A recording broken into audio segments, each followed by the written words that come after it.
First question, Attorney General Hearing. What's your closing argument to voters in the final days of the primary election? Well, I'm really excited as we come down the final stretch. We've been engaging Virginia primary Democratic voters all across the state in every way we can. We're doing in-person events, canvass launches the last couple of days, and I'm really reminding voters about the incredible progress that we've made over the last 8 years, that I have really not just done the job, but done it really, really well. And we have a real opportunity to build on that progress because we will have a Democratic majority, a Democratic governor, and now a Biden-Harris administration. So, when I first started, we're taking over from Ken Cuccinelli and 2 decades of Republican attorneys general. And we have accomplished so much since then, even with a Republican-controlled General Assembly. But now that we have Donald Trump out of the White House, a Biden-Harris administration, Democratic majorities, we've got an opportunity to do so much more. And look, Republicans are going to want to reclaim this job that they had for 2 decades until we broke their stranglehold on it. They've already nominated somebody who is anti-choice, anti-healthcare, anti-criminal justice reform, pro-NRA Republican that would take us back to the dark days of Ken Cuccinelli, and we can't let that happen. I've shown that I can win not just once, but twice in statewide elections, and we need to keep this job in Democratic hands so we can continue to deliver results on the issues that people really care about. Okay, as Democrats decide between you and Delegate Jones, is there a single most important issue in the primary campaign? Well, I think really, we're both very progressive on policy issues, but what really makes the difference is that I've proven that I can do this job and do it really, really well. I can take on the big issues and win them, just like when I went into court and said, no, we're not going to defend a ban on marriage for same-sex couples. We're going to fight for marriage equality.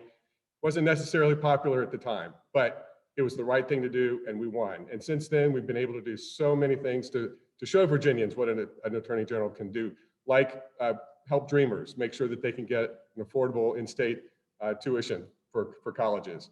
We've been able to eliminate the backlog of untested rape kits that has meant so much to survivors all across Virginia.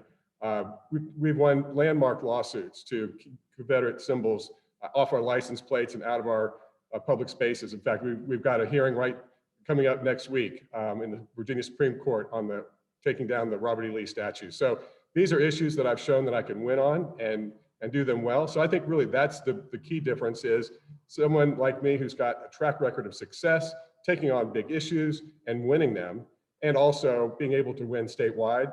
I think those are the real biggest differences between us. Okay. In 2018, you announced that you would no longer take contributions from state-regulated electric utilities. Why did you make that decision? Campaign contributions do not affect how I make decisions. I make them based on what's in the best interest of Virginia and residents of our state. But I just felt that because I have a special statutory responsibility, which is to fight for consumers and ratepayers in utility rate cases, it was the right thing to do to make sure that Virginians could see that I would not be influenced by those contributions. Even though they weren't, I still wanted to make sure that the public had confidence in that. And I've been able to really be out there and leading on a lot of these issues, fighting for clean air, clean water, clean energy. I've always been a leader in those areas, doing things like pushing back against the worst impulses of the Trump administration's effort to roll back a lot of environmental protections, like when he tried to replace the Clean Power Plan with his dirty air plan. We fought him in court and we won. Like when he tried to roll back the clean car standards, took him to court and won. Kept offshore drilling. He tried to open up the Atlantic coast to offshore drilling, including off of Virginia's coast. We were able to successfully block it. Took on the Trump administration's EPA when they weren't holding a couple of bay states to what they had agreed to in protecting our Chesapeake Bay. So, I've always been a leader in those types of environmental issues because making sure that Virginia's a leader in turning over a healthy and a livable planet has got to be a top priority. And that's the kind of attorney general I've been, and then I'll continue to be. Okay. What is your position on the doctrine of qualified immunity for police officers in both civil and criminal matters? So the violence that we're seeing across the country and even in our Commonwealth at the hands of law enforcement is sickening, and it has to stop. And too often, I've seen qualified immunity used as a shield to block accountability for officers who, for bad officers who do bad things, and that needs to change. That's why I've been calling on Congress to pass the George Floyd Justice and Policing Act, because it would repeal qualified immunity. And we would also do a lot of other things that need to be done. It would set requirements for law enforcement to be trained in anti-bias, in recognizing bias, and also de-escalation skills. It would create a national registry for police misconduct, in addition to qualified immunity being repealed. So that's an important step, but I think accountability really has to be at the forefront of these policing reforms to make it safer. That's why last year I went to the General Assembly and asked for authority to do pattern and practice investigations of departments that engage in biased policing when we could no longer count on the Trump administration to do it. And I got that authority, and the law just took effect in March, and we're already putting that to work in the town of Windsor and other places. And I know that that work is going to continue to expand because accountability is so important in our policing reforms. Okay. Jay Jones says that you are using the Democratic Attorney General's Association to hide your donors. How do you respond to his assessment? Well, DAGA can talk about their fundraising efforts, but I'm focused on my own campaign and making sure that we comply with all of the laws and the regulations, which we are. And so I'm not going to let that be a distraction from what we need to stay focused on over these next 3 or 4 days as we come down the final stretch, which is really engaging it with Democratic primary voters all across the state about our message and why this election is so important. So I've been telling voters in all different kinds of ways, in town hall meetings, both virtual and in person, in all different kinds of ways. We've got phone banks starting up over the weekend, canvas launches, continuing to do meet and greets to get that message out all across the state. And I'm not going to let other things distract me from doing that. Okay. In the big picture of Virginia politics, why haven't you run for governor? Well, in 2 decades of public service, it's always been about how I can best serve. And the more I thought about it, the more I thought it is continuing as Attorney General. The vision that I have brought to this job is that the Attorney General is really the people's lawyer, and the powers of the office should be on the side of the people. That's why I've been able to get so much done, and trying to use the law as a tool to help Virginians of all walks of life, especially those who are discriminated against, those who are vulnerable, people who truly need the arm and shield of the law to help and protect them. And I think, I was raised in a way that I think makes me passionate about righting wrongs. I was raised by a single mom, and I remember growing up how she would tell me that when she made plans to marry my dad, she was forced to quit her flight attendant job because they had a no marriage rule for women and as a flight attendant.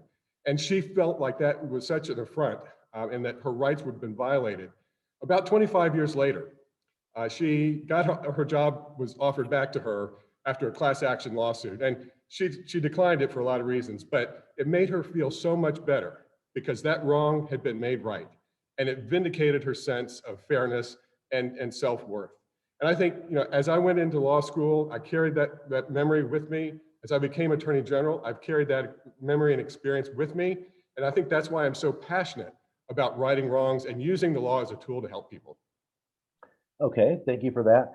Last question today. Terry McAuliffe made a legislative deal with the National Rifle Association in 2016 that in part overturned action you had taken regarding recognition of out-of-state concealed carry permits. Was the deal that Terry McAuliffe made a good decision or a bad decision?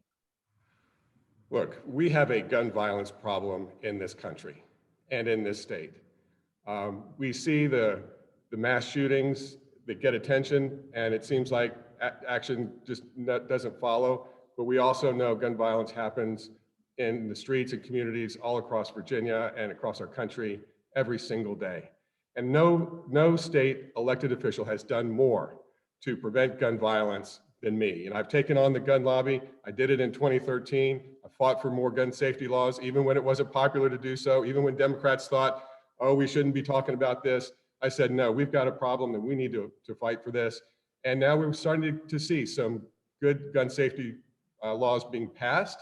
And people need to remember, the gun lobby hasn't gone away. They're still there, but they've gone to court. And so now my team and I are fighting to make sure that these laws are upheld. And we also need to do more. I was really pleased to see that the Biden administration has taken action to address the proliferation of ghost guns, which I've been calling for a long time. These are basically gun kits that you can get without a background check, doesn't have a serial number. And now he's responded to that and is going to work to pass rules to prevent their proliferation. And he's done it also by pairing additional resources for gun violence prevention measures. And these programs work. I know they work because I've run them. We were able to run the Respect Richmond program. We were able to get funding for about 9 months. And we really put some cutting edge messaging to interrupt the cycle of violence, because when there's an act of violence, then it is very likely that there will be additional violence within a very short period of time. And okay, well, thank you for all this, Attorney General. But on the McAuliffe deal, though, do you want to weigh in? Was that a good deal or a bad deal? Well, I think my position was clear on that. I thought that we could do both. I just think that we had an opportunity to protect Virginians and at the same time get legislation passed. And we need to do more along those lines. And as I said, these the violence interruption programs, they work.